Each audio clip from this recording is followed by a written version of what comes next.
Hi எல்லாருக்கும் வணக்கம். நான் மாயா. இது மாயாவின் பயணம். மாயா இன்றைக்கி நம்ம வீட்டுக்கு முன்னாடியே நட்ட பச்சை மிளகாயெல்லாம் இன்றைக்கி அறுவடை பண்ணியிருக்கோம். அதை எடுத்து தான் இன்றைக்கி நான் சமையல் செய்ய போகிறேன்.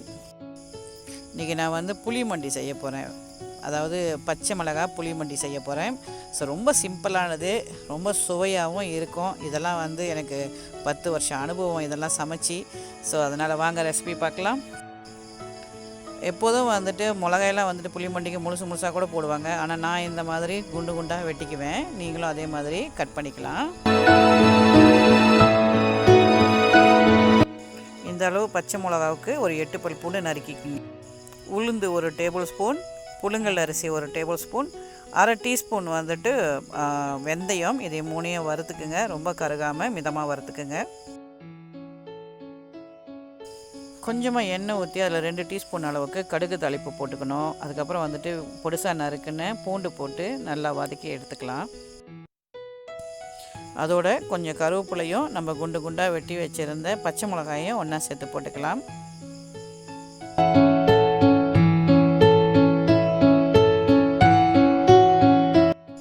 இந்த பூண்டும் பச்சை மிளகாயும் நல்லா வதங்கணும். வதங்கின பிறகு நமக்கு தேவையான அளவு உப்பு போட்டுக்குங்க. 1 டீஸ்பூன் அளவுக்கு மஞ்சள் தூள் போடுங்க.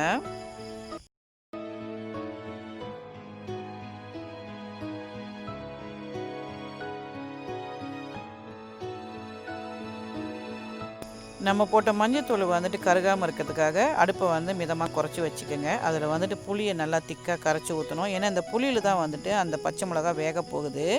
ஸோ அப்படி பத்தலைன்னா மறுபடியும் மறுபடியும் கரைச்சி ஊற்றிக்கணும். கொஞ்சம் கூட ஊற்றினா மட்டும்தான் புளி மண்டிக்கு அது சுவையாக இருக்கும். நம்ம போட்ட புளி நல்லா கொதிச்சிருச்சு. அதில் அரிசி கழுவுன தண்ணி 1 கப் அளவுக்கு நீங்கள் அதில் மிக்ஸ் பண்ணிடணும். இதுக்கிடையில் வெள்ளை எள்ளு வறுத்து வச்சுக்கோங்க. எண்ணெயெல்லாம் போடாமல் லைட்டாக வறுத்து வச்சுக்கோங்க. நல்லா கொதி வந்த பிறகு ஒரு சின்ன டீஸ்பூன் அளவுக்கு பெருங்காயத்தூள் போடுங்க. இது நம்ம வறுத்த உளுந்து, அரிசி, வெந்தயம் இதை தூள் பண்ணியாச்சு. அதையும் இங்கே மிக்ஸ் பண்ணலாம். இது மிக்ஸ் பண்ணினோடனே நமக்கு அந்த புளி நல்லா சுண்டி திக்காயிரும் அந்த குழம்பு.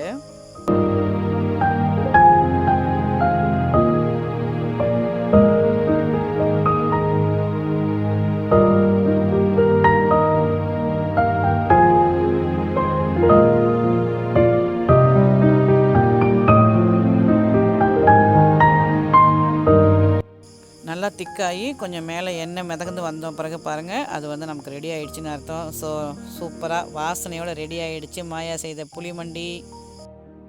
இந்த வீடியோ கண்டிப்பாக உங்களுக்கு பிடிக்கும். வீட்டில் செஞ்சு பாருங்கள். செஞ்சு பார்த்தவங்க எல்லோரும் எனக்கு அப்டேட் பண்ணுங்கள், மாயா செய்த புளிமண்டி எப்படி இருந்துச்சு அப்படின்னு சொல்லிட்டு.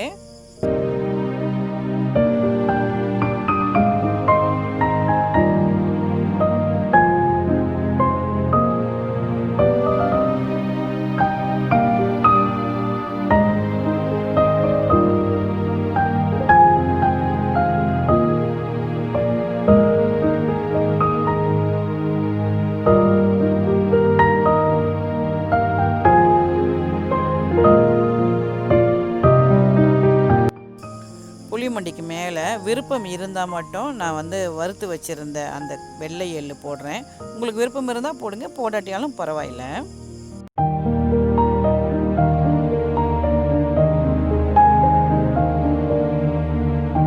வணக்கம், நான் மாயா. இது மாயாவின் பயணம். இவ்வளோ நேரம் நீங்கள் பார்த்தது மிளகா மண்டி பார்த்தீங்க. வெங்காய மண்டி செய்வாங்க, வெண்டைக்காய் மண்டி செய்வாங்க. நம்ம மிளகா மண்டி செஞ்சுருக்கோம். நம்மளே நட்டு நாமளே பறித்து அதிலே செஞ்சுருக்கோம். செம்மையாக இருக்குது டேஸ்ட்டு. மண்டிக்கு முக்கியமான ஒன்று என்னென்னா, அரிசி, உளுந்தம்பருப்பு, கொஞ்சோண்டு வெந்தயம் வறுத்துட்டு நுணுக்கி போடணும். அப்போ தான் மண்டி வாசனையாக இருக்கும். மசாலா பவுடர்லாம் போடணும்னு அவசியமே இல்லை. ஸோ சூப்பராக இருக்குது. உரப்பு, புளிப்பு, அதோட டேஸ்ட்டே வித்தியாசமாக இருக்குது. மாயா சாப்பிட்ற நீங்கள் பாருங்கள் எப்படி இருக்கு தெரியுமா?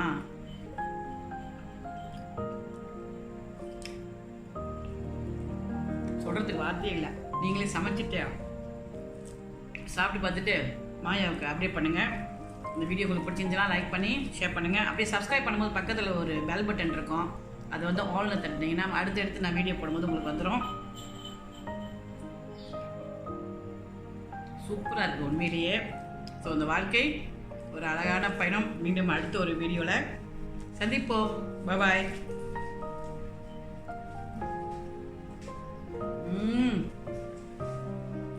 செம்ம.